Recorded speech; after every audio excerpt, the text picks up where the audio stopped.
time to light up and then listen. So do a little bit of that, record a live stream. The Bakersmen Collective presents Light Up and Listen. Today, I'm finally back on live, finally here to talk about some things I gathered, I processed. I enjoyed myself on the summer trip, and I wanted to share a few bits.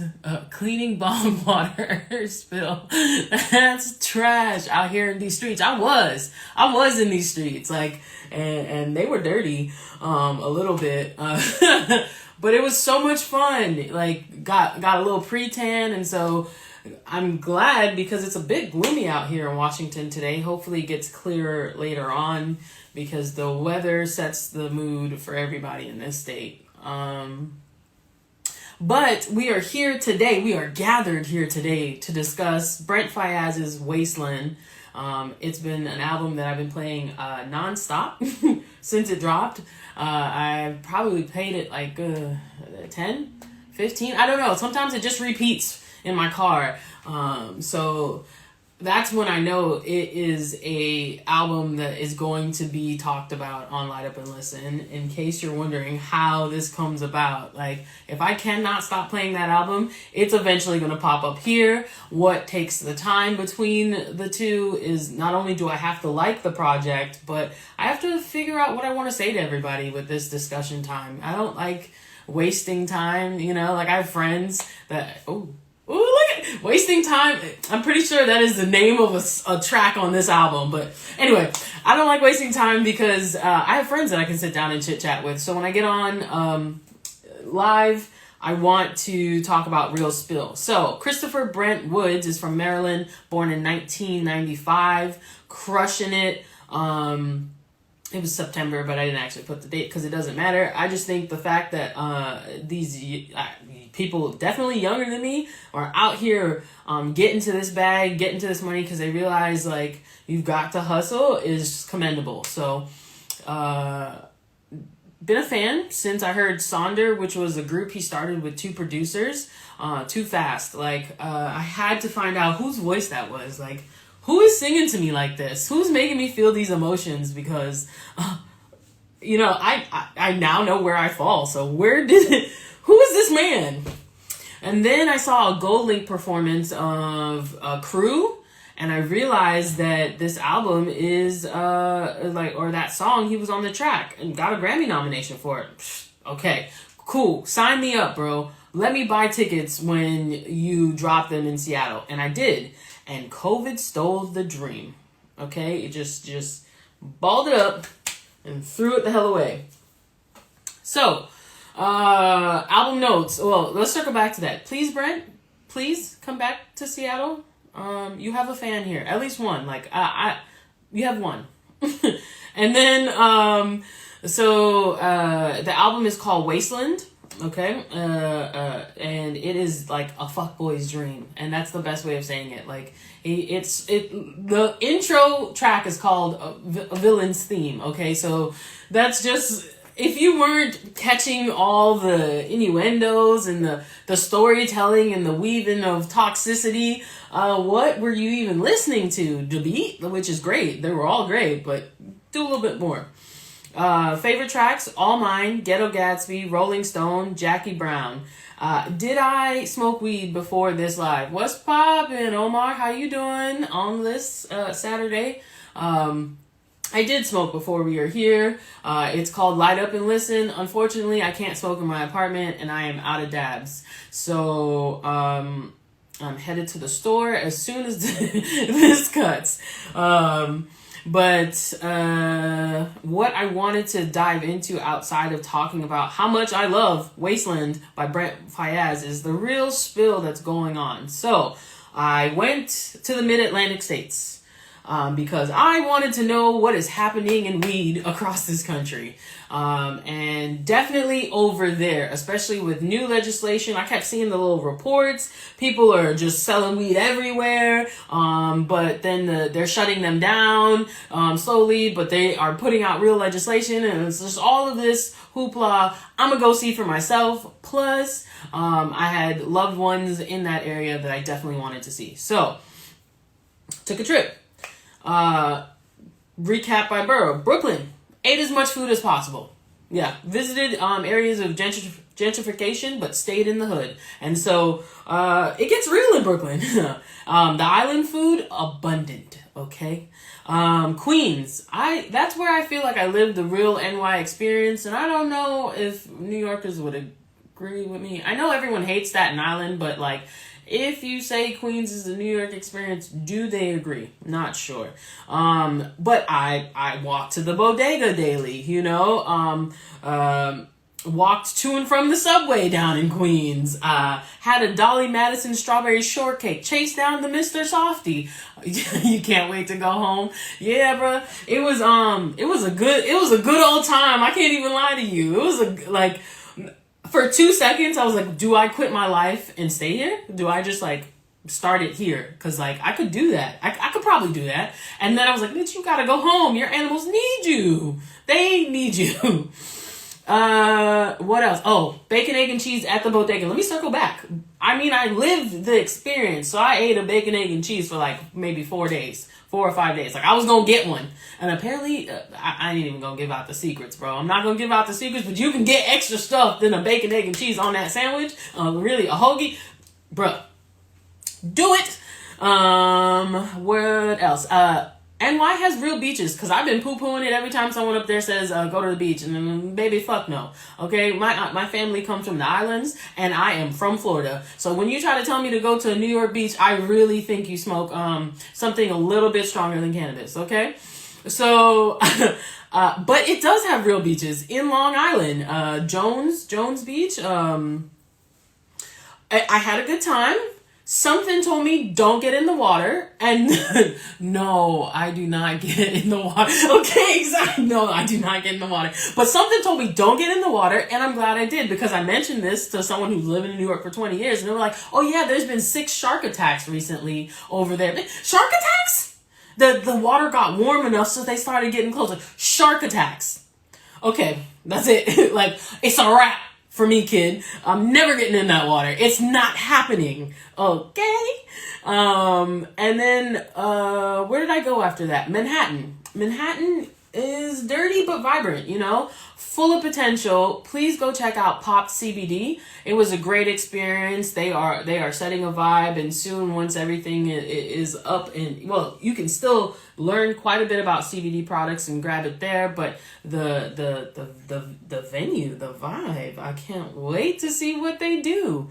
I went to Pennsylvania afterwards because another loved one is there, and I heard y'all got a medical industry, and I haven't smoked weed, so my goal is to smoke weed everywhere they make it legal. And Pennsylvania got some gas. Not gonna hold you. I was high AF. Pure Vita is one hell of a strain, okay? And maybe not everyone grows it very well there, because I think they are vertically integrated. So you grow it and you have dispensaries. So not all of them are doing good. But if you go to Ethos, if you got your med card over there, because they are growing something very well, natural selection, their products. Go ahead and grab them. I know someone that's growing their weed, and she loves the plant just as much as I do. So please go and support if you're out there. Other than that, a great place to grab some food, some sandwiches.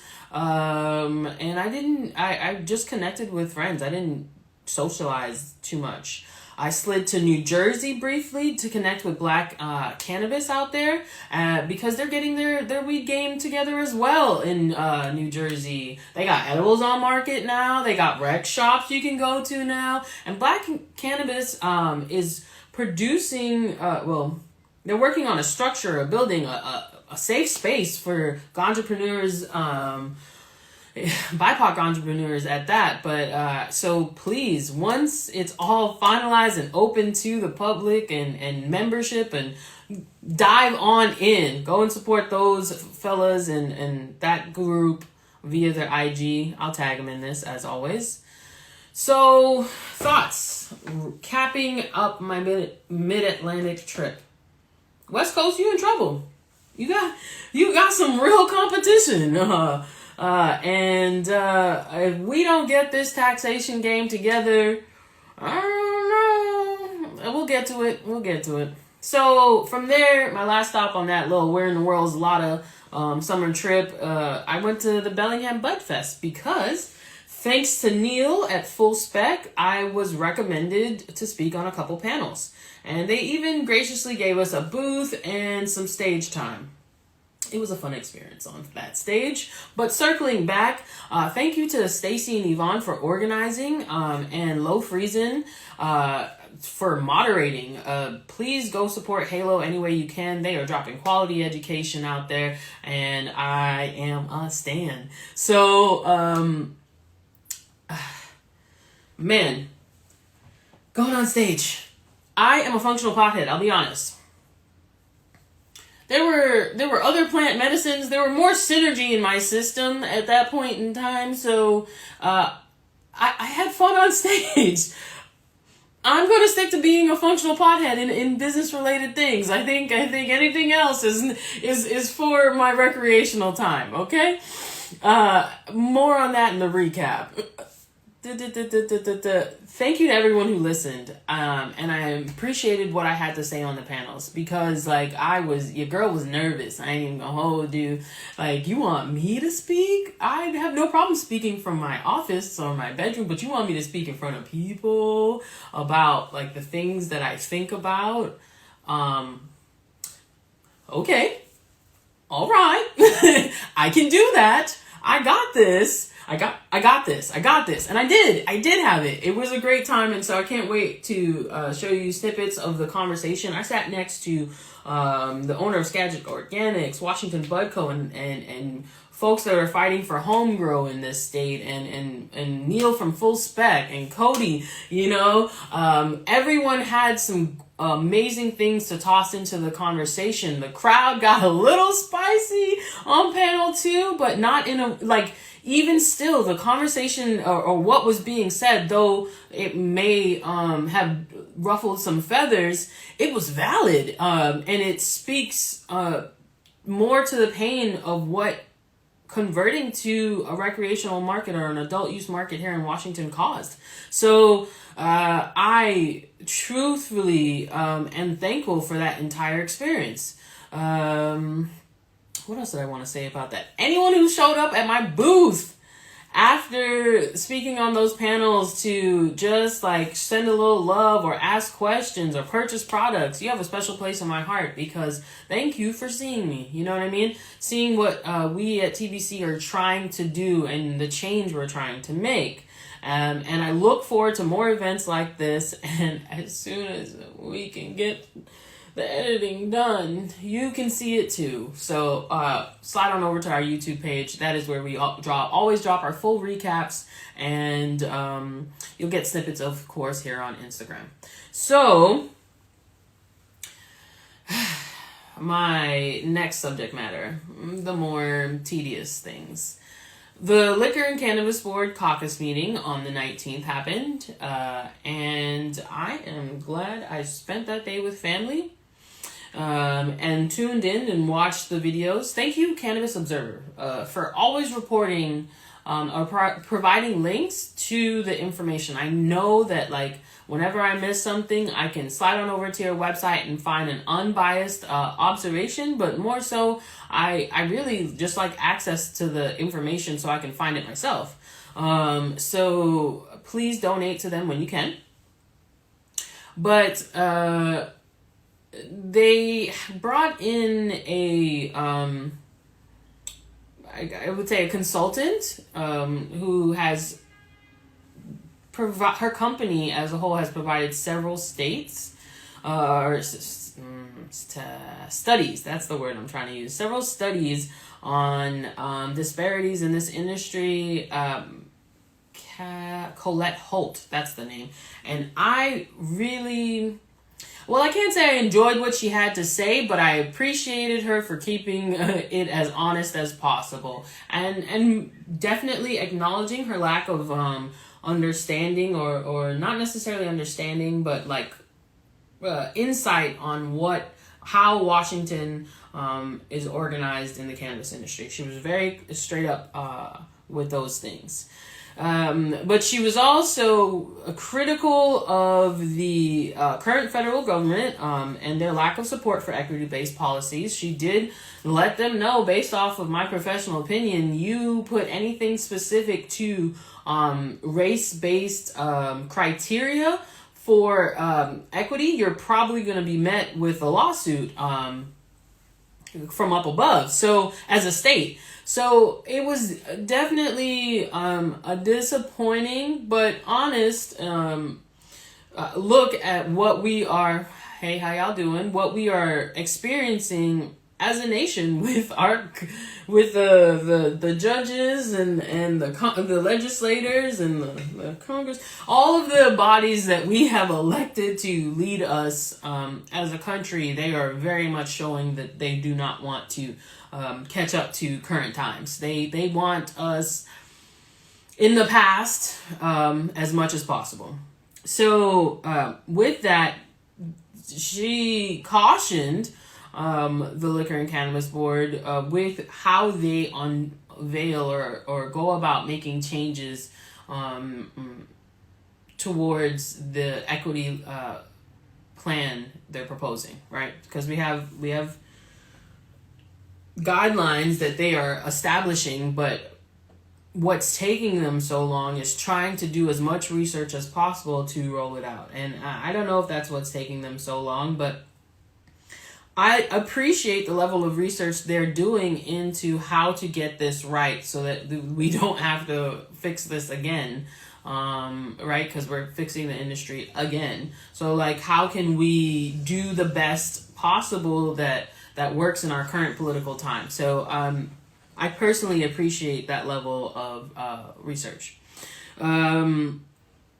I learned that out-of-state capital is actually allowed here in Washington, and that explains cookies. But because I remember I couldn't figure out how we had cookie shops when you don't allow like multi-state operators. It has to be a Washington resident, and then we figured out that of course it's like a contract, but you can get money from wherever you need to here in Washington, but the person that holds the license has to be from here in Washington. So loopholes, as always.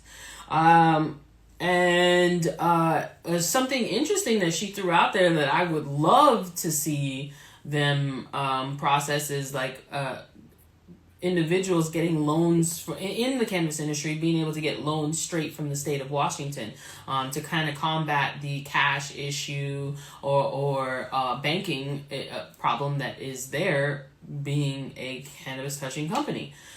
Since federal legislation has not passed to make it easier for us. So, as of yet, they said, well, we're gonna pass out grants to help with the equity licenses, but it was a very political skirt around her direct statement. And so, hey, listen, thank you, Colette. Say what you got to say, right?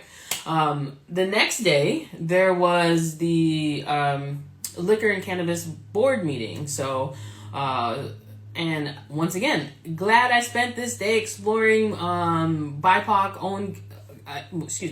Glad I spent this day exploring Magnus Cannabis grow operation because loved it. It's BIPOC owned, and connecting with other functional potheads out there. I think that was a more more appropriate use of my time, personally. So what I noticed after watching this meeting is that there's still more bickering and emotions from our community every time they're given the chance to speak. I get that there is still anger there from previous negative interactions, but we are trying to move forward. And if we bring up and continue to rehash, I don't think that we should forget the past, but I think we should move smartly. Just screaming and shouting into the wind is not getting us where we need to be. It's not happening, y'all. So, we need to do more. And so I think, like I said, use of my time, we should spend more time unifying the factions of individuals fighting for the same cause, because it really isn't just a BIPOC issue if you're talking those that got screwed over in the medical industry out here in Washington. And yeah, that's cool. I mean, I speak for myself, right? I speak for myself, my collective, but again, I try to push the message about my issues that impact my life as a BIPOC, a Black woman, queer woman here in the industry. So there is intersection, and so if we could just get everyone together and push out some real tangible changes that they could make, that doesn't necessarily put our current infrastructure, at risk, it would be ideal, bro. It would be ideal. I'll just be honest. Like, I'm so tired of the bickering. Like, get to it. Get to the work. What up, D'Anthony? Appreciate you. I was just talking about the smoke sesh on the 20th. Thank you, Gifted. Thank you, D'Anthony. Thank you, Gifted Gab, for pulling up and smoking with me and letting me know your thoughts on the product. But yeah, just kind of over the bickering. So if you're like-minded and you want to come together and try to find a way to make real tangible change out here, hit me, thebakersmen.com. It's there, right? Final thought right now, which I've been feeling for quite some time. I just had to step back to be able to see it, is that the Washington cannabis market is contracting. And now business owners, I mean, they've been feeling it, but they're actually talking about it. I didn't get it, but at Bellingham Budfest, there was a chart going around about the sales in the industry over the last 2 years. Someone conveniently, thank you, Mr. Eisenberg, emailed it over to me so that I could review it. And yeah, it's happening. Sales is going down. What's going on, Mr. Eisenberg? So, if the sales in our established market are trending downward, the question is why? Because weed never stops being sold, okay?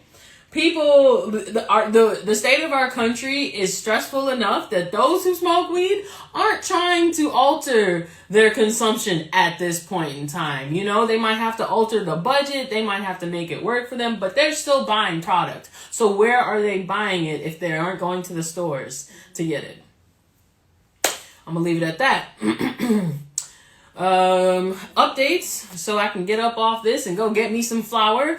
Our intentional cannabis use program is coming soon.